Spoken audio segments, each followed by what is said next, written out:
There is a wall in every tackle shop, 30 feet long, sometimes more, floor to shoulder height, and every package on it is making the same promise in a slightly different color. And the largest largemouth bass ever weighed in this country was caught by a man who owned almost none of it. June 1932, Montgomery Lake, Georgia, a flooded oxbow off the Ocmulgee River. George Perry was 20 years old, farming through the Depression, and he was not fishing for sport. His family needed the meat. By every account that survived, he shared a boat, he shared a rod, and he owned one lure. 22 pounds, 4 ounces. More than 90 years later, that record has been tied exactly once and never beaten. I don't tell that story for the nostalgia. I tell it because of what it says about the 4 things that actually decide whether a fish opens its mouth.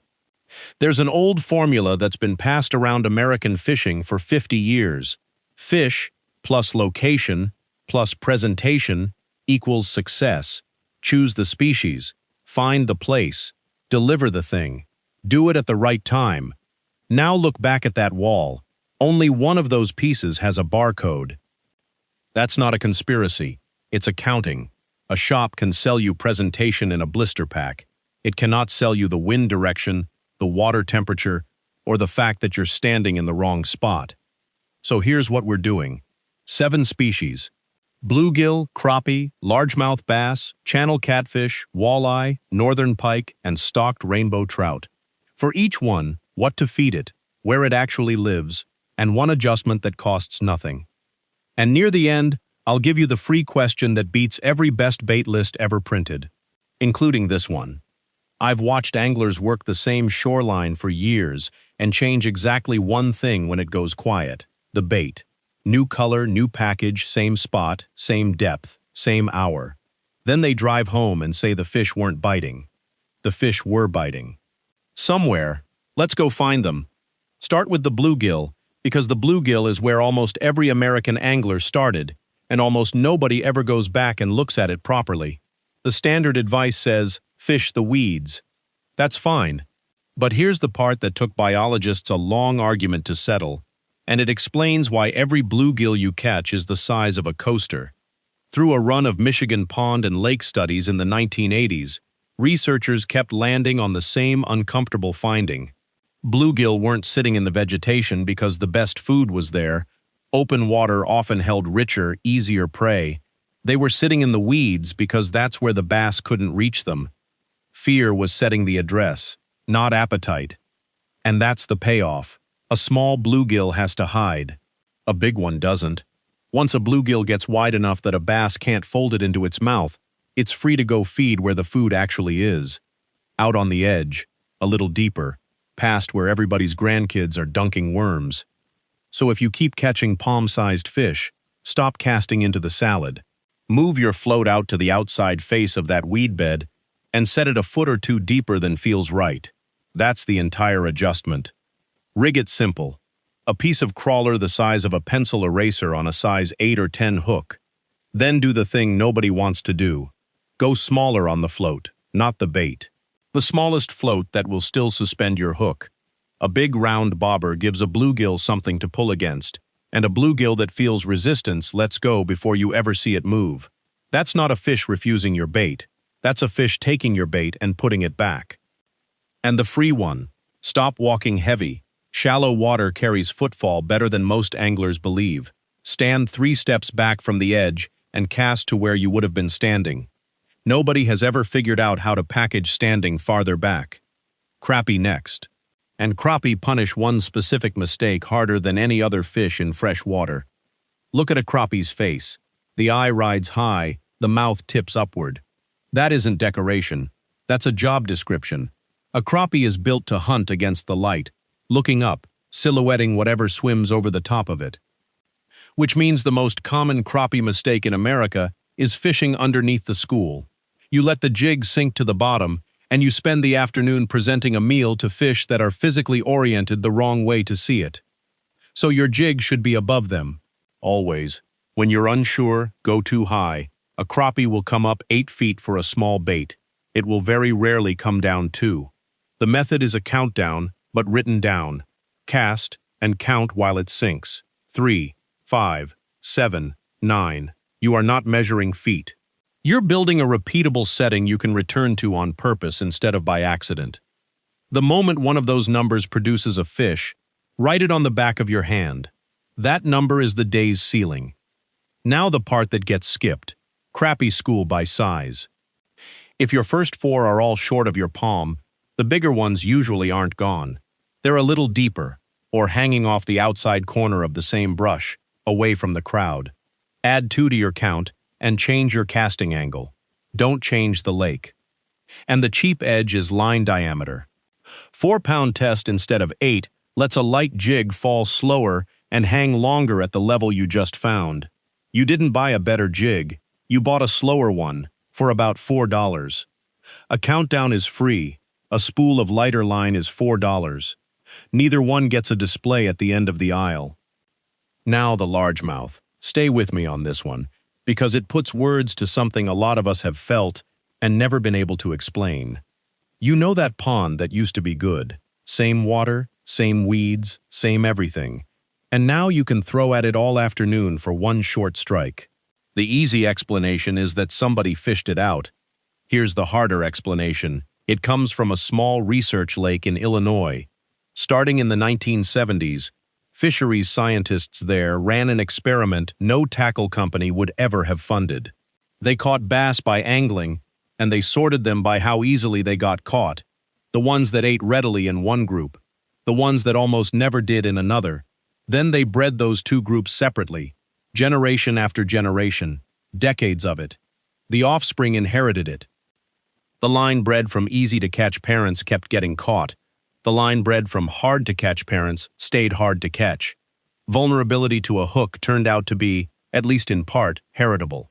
Sit with what that means for your local pond. Every angler who came before you removed a few of the willing ones. What's left, after enough years, is a population that's harder to fool, and those fish are passing it forward. You cannot buy your way out of that. A newer color of plastic does not address it. What addresses it is doing something the previous 40 anglers didn't do. 3 of those, and all 3 are free. Fish it from the opposite bank, so your lure arrives on a heading those fish have never seen. Cast parallel to the shoreline instead of straight out. Nearly everyone throws perpendicular, which means the lane 6 feet off the bank has been underfished for years. And go at inconvenient hours. Pressure has a schedule. Fish outside it. The bait itself hasn't changed and doesn't need to. A soft plastic worm on an offset hook with a small bullet weight is as good as it ever was. Lift it, let it fall, and let the pause do the work. The pause is where the strike lives. Most anglers reel through the exact second the fish was going to commit. Perry didn't beat that bass with equipment. He got to a flooded oxbow, in June, on water almost nobody was fishing, with the only lure he had. Channel catfish. And I want to handle this one honestly, because catfishing is where the scent-in-a-bottle business makes its living. A catfish is close to a walking tongue. Taste receptors aren't confined to its mouth. They're spread across the skin and packed onto the barbels and the head. That part is real, and it's well documented. What gets sold on top of it is the idea that the loudness of the smell is what brings them in. Here's the correction that matters on the bank. Scent doesn't move through still water in any useful hurry. It moves on moving water.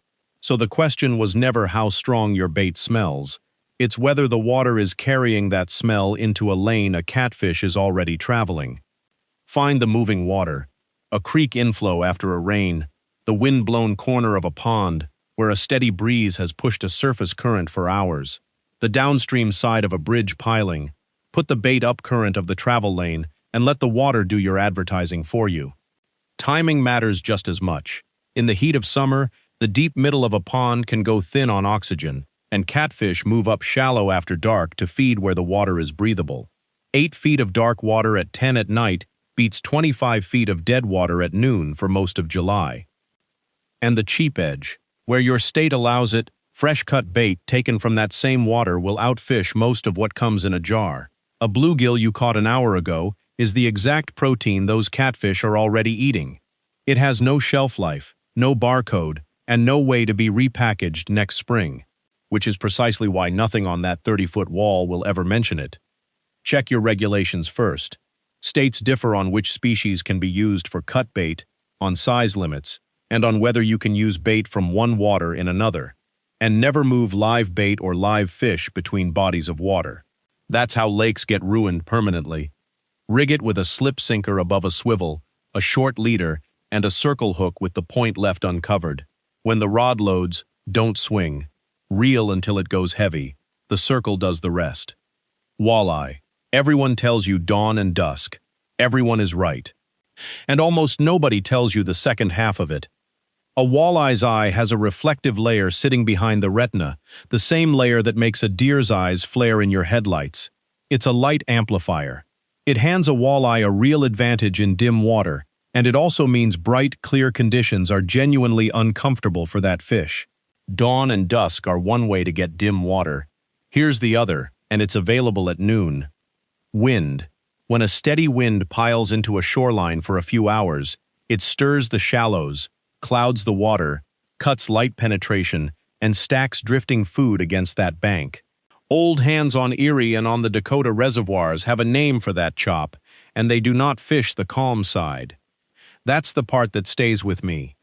Almost every boat on the lake parks on the sheltered side, not because it fishes better, because it's more comfortable to sit there. So on a bright windy day, go to the ugly bank, find where the mud line meets the clean water and work that seam. That is a walleye's noon, and an honest limit on it. This is not a law. A mud line on a lake with no walleye is just muddy water. It's a starting bet, not a guarantee, and you'll know inside 20 casts.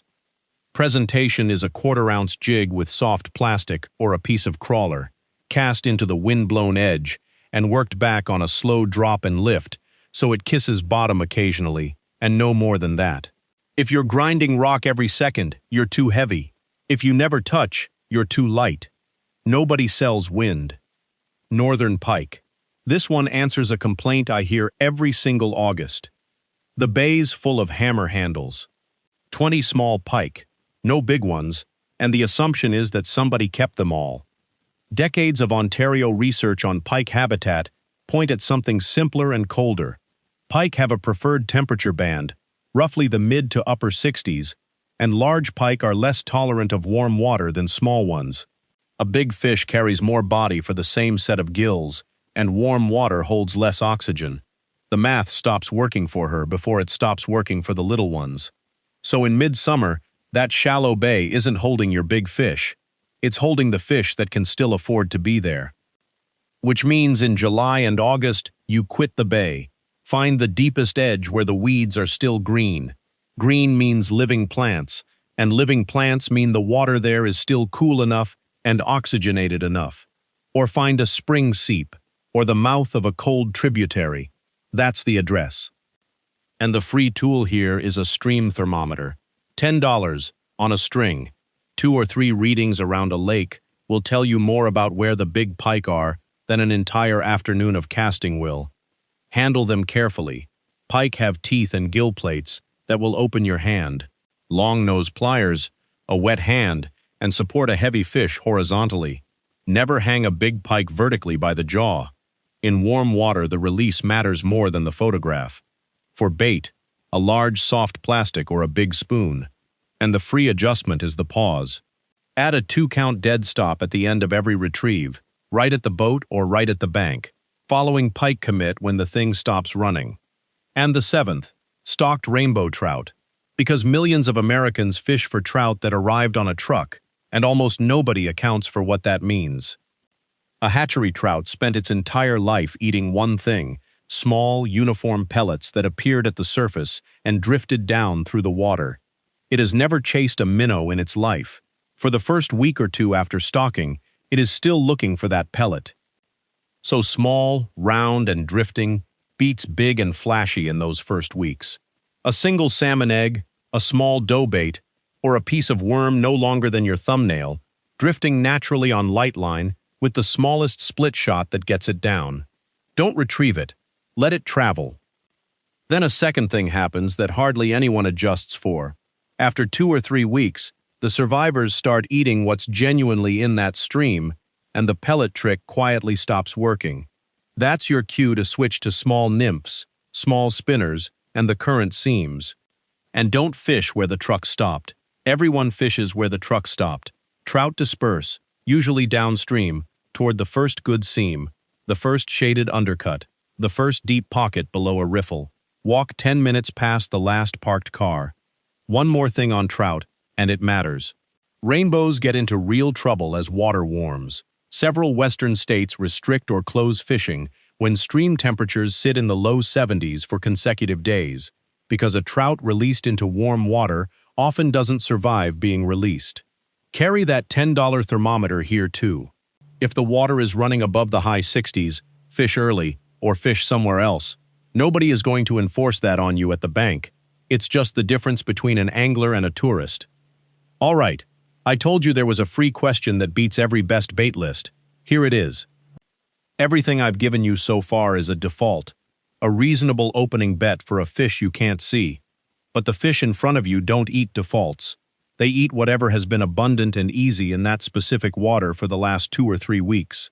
So the question is simply this: what has this water been feeding them lately? And you can answer it in 3 minutes, for nothing, before you make your first cast. Look at the bank. Grasshoppers in the field. Grass in August means terrestrials are falling in, and the fish along that bank know it. Look into the shallows. If you can see clouds of half-inch fry along the edge in June, your bass are eating fry-sized things, not 6-inch swimbaits. Look at the surface film for spent insects. Turn over one rock in a stream. Watch what the swallows are working over the water at dusk. And when you land a fish, look at what comes back up on the deck, because it happens more often than people notice, and it's the most honest information you'll get all day. Then match 2 things, in this order: size first, profile second, color last, and only once the first 2 are already right. I've watched anglers spend 20 years arguing about color while fishing a bait 3 times too big for anything that lives in that pond. That's the whole edge. It's local, it's current, it's specific to your water, and it expires in about 2 weeks. Which is exactly why it can never be printed on a package. A package has to be right in Alabama in March and in Minnesota in September. Your 3-minute look only has to be right here, today. So a trip run this way looks different from the start. You arrive and you don't tie anything on for 3 minutes. You read the bank, you check the wind, you drop a thermometer, then you pick the species the conditions actually favor instead of the species you settled on back in the driveway. And you change one variable at a time: depth, then angle, then speed, then bait. And you keep the number that worked written down, not carried in your head, because the count that worked in that spot in the 2nd week of May will work again next May. I keep coming back to Perry, on that flooded oxbow in Georgia, in a June when nobody had money. He had almost nothing to choose from, which meant he couldn't spend a single minute on the one variable that has a price tag.